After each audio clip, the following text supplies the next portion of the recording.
ஆழ்வார் எம்பெருமானார் ஜீயர் திருவடிகளே சரணம். ஆச்சாரியன் திருவடிகளே சரணம். ஆளவந்தார் திருவடிகளே சரணம்.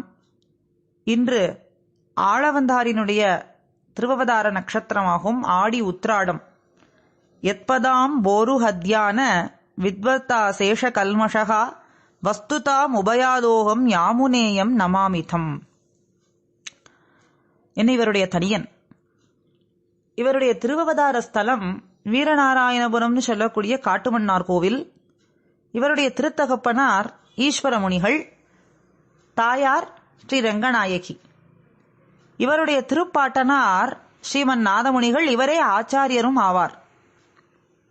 புருஷகாரர்னு சொன்னால் மணக்கால் நம்பி.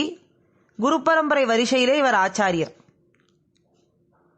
இவருடைய திருக்குமாரர்கள் திருவரங்கப் பெருமாளரையர், தெய்வத்துக்கரசு நம்பி, பிள்ளையரசு நம்பி மற்றும் சொற்றை நம்பி ஆவார்.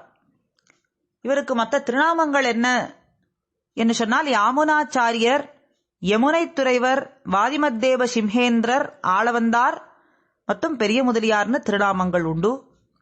இவருடைய சிஷ்யர்கள் பெரிய நம்பி, பெரிய திருமலை நம்பி, திருக்கோஷ்டியூர் நம்பி, திருமாலையாண்டான், தெய்வவாரியாண்டான், வானமாமலையாண்டான்னு சொல்லி 22 பேர் இவருடைய சிஷ்யர்கள். அதற்கு மேல் இவர் அருளி செய்த கிரந்தங்கள் கணக்கு 8. அருளி செய்த கிரந்தங்கள் 8 ஆகும். ஆத்ம சித்தி, சம்பத் சித்தி, ஈஸ்வர சித்தி என்னும் சித்தித்ரயம். இது வேதாந்த தத்துவ விசாரபரமானது. எம்பெருமானாருக்கு ஸ்ரீபாஷ்யம் முதலானவற்றை அருளி செய்வதற்கு மிகவும் கை கொடுத்தது. 4வது கீதார்த்த சங்கிரகம்.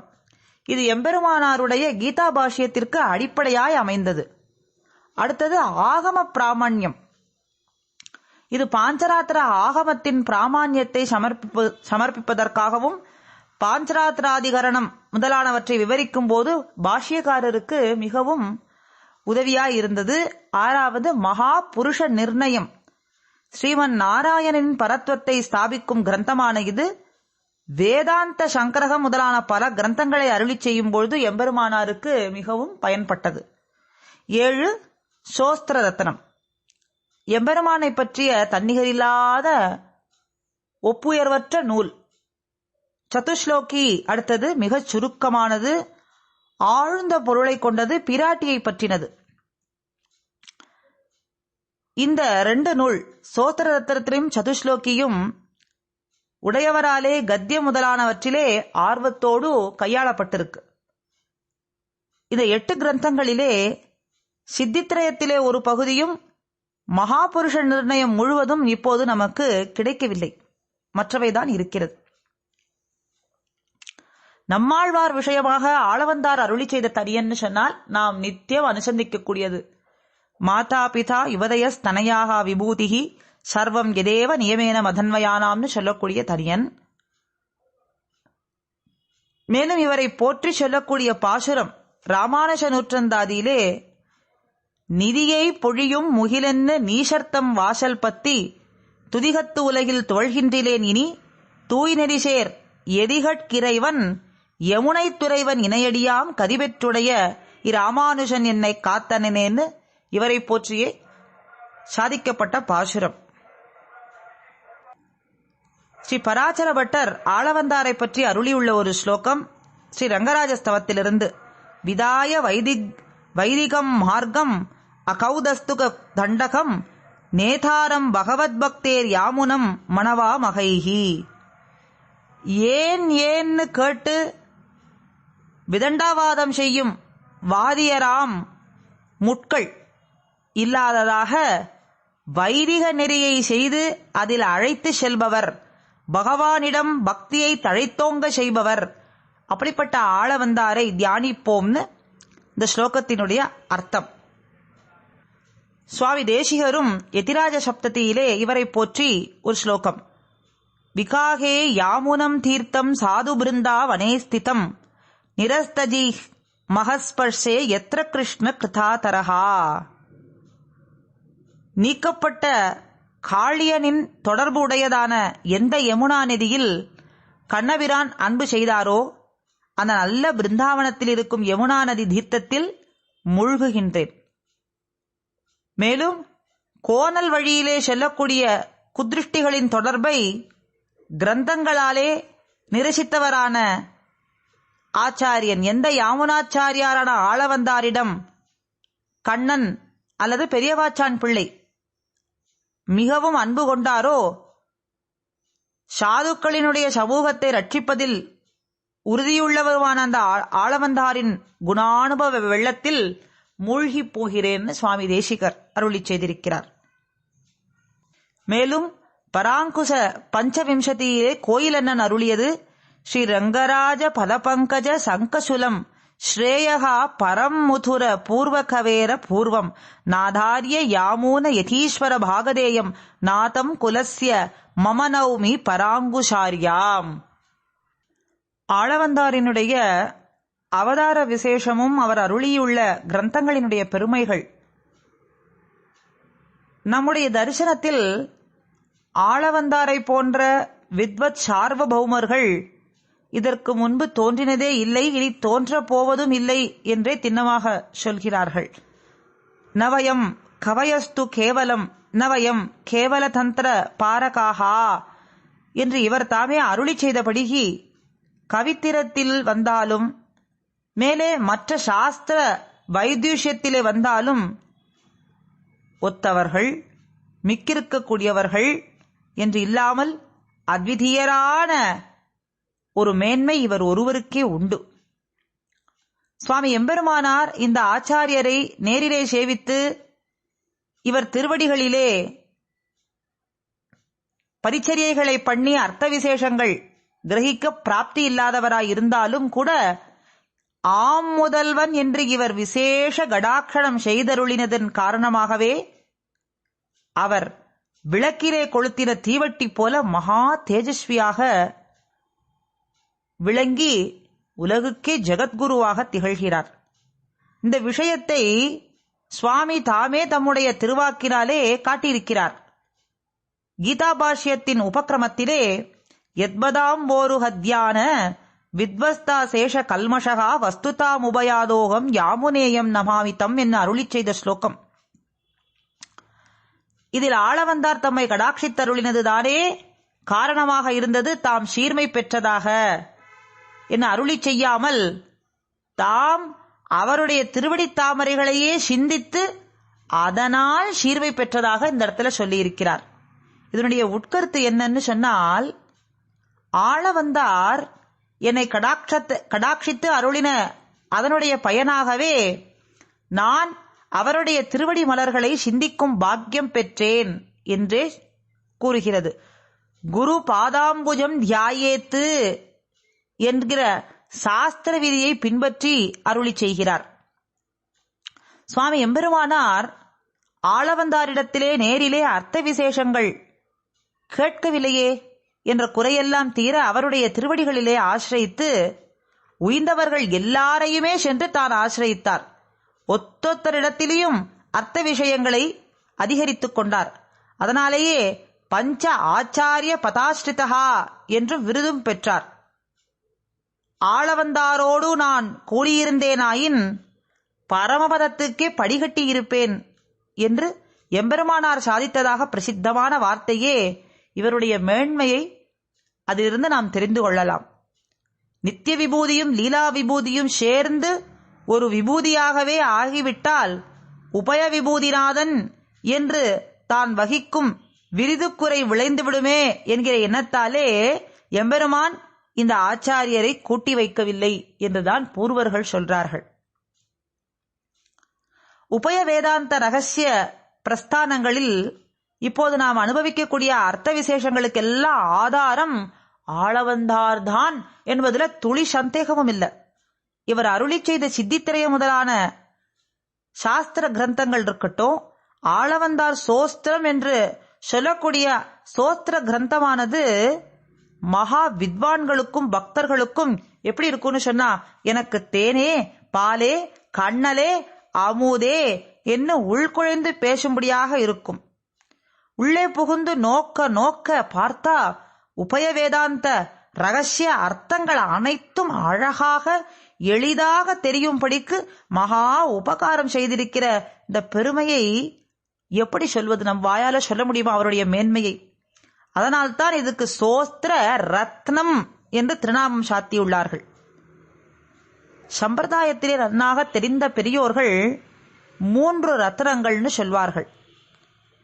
ஸ்ரீ விஷ்ணு புராணத்தை புராண ரத்னம்னு சொல்வார்கள். இது ஆளவந்தார் ஸ்தோத்திரத்தில் 4வது ஸ்லோகத்திலே பார்க்கலாம். புராண ரத்னம்னு விஷ்ணு புராணத்தை குறிக்கக்கூடியது 1. 2வது துவயம் என்கிற மந்திரத்தை மந்திர ரத்னம்னு சொல்வார்கள். இது வரவரமுனி தினசரியிலிருந்து மந்திர ரத்னானு சந்தான சந்தத சபுரிதாத்தரம் என்ன சொல்லிலிருந்து நாம் தெரிந்து கொள்ளலாம். ஆக முதலிலே விஷ்ணு புராணம் என்பது புராண ரத்னம், 2வது துவயம் என்பது மந்திர ரத்னம், 3வது ரத்னம் ஸ்தோத்திர ரத்னம் என்று சொல்லக்கூடிய இவருடைய சோஸ்திரமே ஆகும். இதனுடைய எளிமையும் இனிமையும் வாசா மகோச்சரமாக இருப்பது. ஆழ்வான், பட்டர் முதலான ஆச்சாரியர்கள் அருளி செய்த ஸ்தவங்களுக்கு இந்த ஸ்தோத்திர ரத்னமே வழிகாட்டியாக இருந்ததாலும் இதனுடைய போகிதை மற்ற எதற்குமே இல்லைன்னே சொல்லலாம். இந்த ஸ்தோத்திர ரத்னமே ஆழ்வான் பட்டர் அருளி செய்த ஸ்தவங்களுக்கு வழிகாட்டியா இருந்ததுன்னு சொன்னா கூட இதனுடைய போக்கியதை மற்ற எதுக்குமே அமையவே இல்லை. ஆளவந்தாரினுடைய நியமனத்தால் எம்பெருமானாரை ஈடுபடுத்திக் கொள்வதற்காக காஞ்சிபுரத்துக்கு எழுந்தருளின பெரிய நம்பி சாலக்கிரத்திலிருந்து திருமஞ்சன தீர்த்தம் எழுந்தருள பண்ணிக்கொண்டு நின்ற எம்பெருமானாரை பார்த்து பின்புறத்தில் நின்று கொண்டு இந்த ஸ்தோத்திர ரத்னத்தில் ஒரு ஸ்லோகத்தை செவிக்கு இனிதாக அனுசந்தித்து வந்தார். அதை பார்த்து எம்பெருமானார் திரும்பி இவரை பார்த்து இது யாருடைய திவ்ய சுக்தி என்று பெரிய நம்பியை பார்த்து கேட்டார். அவரும் இது ஆளவந்தாருடைய திவ்ய சுக்தி என்று சொன்னார். என்று சொன்னால் அவரை அடியேன் சேவிக்க வேண்டுமே என்றும் கேட்டார். ஆகலாம், நம்மோடே வாருங்கள், சென்று சேவிக்கலாம்னு நம்பியும் அழைத்து கொண்டு போனார். அப்போதே திருக்கச்சி நம்பியிடம் விடைபெற்றுக் கொண்டு பெரிய நம்பிகளுடன் கோயிலுக்கு புறப்பட்டு அருளி சென்றார். இப்படி எம்பெருமானாருடைய திருவுள்ளத்தை கொள்ளை கொண்ட ஸ்ரீசுக்தியினுடைய பெருமையை நாம் எப்படி சொல்ல முடியும்? நம்மாலே அதை விவரிக்க முடியுமா? மேலும் பின்பழகிய பெருமாள்ஜியர் அருளியுள்ள வார்த்தா மாலையினுடைய ஒரு விவரணத்தை பார்ப்போம். ஆளவந்தார் ஒரு நாள் பெருமாளை திருவடி தொழ கோயிலுக்குள்ளே போகா நின்றார். பிரயோஜனாந்த பரரையான ஒருத்தி கண்ணும் கண்ணீருமாக சேலையால் கழுத்தை போத்திக் கொண்டு பிரதட்சணம் பண்ணுவதையும் பார்த்தார். உடனே கோவிலுக்குள்ளே போகாமல் வெளியிலேயே நின்று கொண்டிருந்தார். அந்த பிரயோஜனாந்த பரரை போய்விட்டாளா என்று விசாரித்தார். அது விசாரணை செய்த பிறகு அவர் சென்றாள் என்று கேட்டே பின்பு உள்ளே சென்றார் ஆளவந்தார். சிஷ்யர்கள் அதற்கு காரணம் கேட்டார்கள். அவள் இருக்கும் பொழுது நாம் திருவடி தொழச் சென்றால் 2 விரோதங்கள் ஏற்படும். அவள் பிரயோஜனாந்த பரரை, நாம் அனன்ய பிரயோஜனர்கள். பிரயோஜன பரர்கள்னு சொன்னா ஒரு பிரயோஜனத்துக்காக ஒன்றை எதிர்பார்த்து எம்பெருமானிடத்திலே சென்று சேவிப்பது, பிரார்த்திப்பதுன்னு அர்த்தமாகிவிடும். அனன்ய பிரயோஜனர்கள்னு சொன்னா எம்பெருமானையே தொழுவதே பிரயோஜனம் என்று கொள்ளக்கூடியவர்கள். இது அதிகாரி விரோதமாகிற முதல் முரண்பாடு ஆகும். அவர்கள் பிரயோஜனபரர்கள், நாம் அனன்ய பிரயோஜனர்கள்ங்கிற முரண்பாடு உண்டாகும். அவளுக்கு ஐஸ்வர்யம் முதலானவைகளே பலமா இருக்கும். நமக்கு அனன்ய பிரயோஜனர்களுக்கு எம்பெருமானே பலமா இருப்பான். இதுபோல பல விரோதம் சொன்னார். 2வது முரண்பாடுன்னு எடுத்து சொன்னார். மற்ற பயன்களை விரும்புபவர்களோடு சேர்ந்தால் அனன்ய பிரயோஜனர்களுக்கும் அவர்களுடைய தோஷம் தட்டும் என்ற இந்த வார்த்தையிலே விவரிக்கிறார். பின்பழகிய பெருமாள்ஜியர் ஆளவந்தார் சொன்னதாகவே இதிலே சாதித்திருக்கிறார். எத்பதாம் போருஹத்யான வித்வஸ்தாசேஷ கல்மஷகா வஸ்துதாமுபயாதோகம் யாமுனேயம் நமாமிதம்னு பார்த்தோமே. எம்பெருமானார் அருளியுள்ள கீதாபாஷ்ய மங்கள ஸ்லோகம் ஆளவந்தாரை பற்றி. எவருடைய திருவடித்தாமரைகளை தியானிப்பதால் எல்லா தோஷமும் நீங்க பெற்று அடியேன் ஒரு பொருளாக ஆனேனோ அப்படிப்பட்ட யமுனை துறைவரை வணங்குகின்றேன் அந்த தரியனுக்கு அர்த்தம். எம்பெருமானார் அருளியுள்ள வேதார்த்த சங்கிரகத்துல 2வது மங்கள ஸ்லோகம் என்னன்னா, பரம் பிரம்மை வாங்கியம் பிரமபரிகதம் சம்சரதி தத்து பரோபாத்யாலீடம் விவசம சுப வியாஸ்பதமதி ஸ்ருதின்யாயா பேதம் ஜகதி விததம் மோகனமிதம் தமோ ஏனா பாஸ்தம் சகி விஜயத்தே யாமுன முனிகி. சங்கரருடைய மாயாவாத மதமும் பாஸ்கரருடைய சத்யோபாதி மதமும் யாதவ பிரகாஷருடைய பேத அபேத மதமும் ஆகிற இந்த 3 மதங்களின் இருள் எவரால் தன்னுடைய நூல்களின் மூலம் நீக்கப்பட்டதோ, எதை கொண்டு பண்ணார்? ஆளவந்தாரினுடைய கிரந்தங்களை கொண்டுதானே பறைசாற்றினார். அப்படிப்பட்ட அந்த யாமுன முனி என்று சொல்லக்கூடிய ஆளவந்தார் வெற்றியுடன் விளங்குகிறார். விஜயத்தே யாமுன முனிகின்னு சாதிக்கிறார். மேற்கொண்டு எம்பெருமானார் அருளியுள்ள வைகுண்ட கத்திய மங்கள ஸ்லோகம், யாமுனாரிய சுதாம்போதி மவகாகிய யதாமதி ஆதாய பக்தியோகாக்கியம் ரத்னம் சந்தர்ஷயாம்யகம். ஆளவந்தார் என்கிற அமிர்த கடலிலே மூழ்கி அறிந்தளவு நான் பக்தியோகம் என்கிற ரத்தனத்தை எடுத்து காண்பிக்கிறேன். பக்தியோகாக்கியம் ரத்னம் சந்தர்ஷயாம்யகம். ஆளவந்தாருங்கிற கடலிலே மூழ்கி நான் பக்தியோகம்ங்கிற ரத்னத்தை எடுத்து காண்பிக்கிறேன்னு இதுல சாதிக்கிறார். இவருடைய வாழி திருநாமம் மச்சணியும் மதிளரங்கம் வாழ்வித்தான் வாழியே மறைநான்கும் ஓருருவில் மகிழ்ந்துகத்தான் வாழியே பச்சையிட்ட ராமர்வதம் பகருமவன் வாழியே பாடியத்தோன் ஈடேற பார்வை செய்தோன் வாழியே கச்சிநகர் மாயன் இருகழல் பணிந்தோன் வாழியே கடக உத்திராடத்து காலுதித்தான் வாழியே அச்சமர மணமகிழ்ச்சி அணைந்திட்டான் வாழியே ஆளவந்தார் தாளிணைகள் அனவரதம் வாழியே. ஆளவந்தாரினுடைய தாளிணைகளை அனவரதம் நாம் ஸ்மரித்துக் கொண்டிருப்பதே நமக்கு பெரும் பாக்கியம். இன்று எம்பெருமானார் தரிசனம் என்று நாம் கொண்டாடுகிறோம்னு சொன்னால், ஆம் முதல்வன் என்னை இவர் கடாட்சித்து அவரை நம் சம்பிரதாயத்துக்கு ஏற்ற ஒரு மேன்மை பெற்றிருக்கும்படி கடாட்சித்தார்னு இன்றும் நாம் எம்பெருமானார்னு கொண்டாடுகிறோம்னா அதற்கு ஆணிவேர் இட்டதே ஆளவந்தார் என்றே நாம் கொண்டாடுகிறோம். ஆக அத்தனை ஆச்சாரியர்களினுடைய அருள் அவர்களுடைய திருவடி தாமரைகளிலே நாம் அண்டி இருக்க வேண்டும்னு சொன்னா ஆளவந்தாரினுடைய திருவடி தாமரைகளை பற்றி இருப்பதே நாம் செய்ய வேண்டிய ஒரு உற்ற காரியமாகும். அத்தனை பேருக்கும் ஆளவந்தாரினுடைய அருள் கிடைக்க வேண்டும் என்று பிரார்த்திப்போமாக. ஆழ்வார் எம்பெருமானார் ஜீயர் திருவடிகளே சரணம். ஆச்சாரியன் திருவடிகளே சரணம். ஆளவந்தார் திருவடிகளே சரணம்.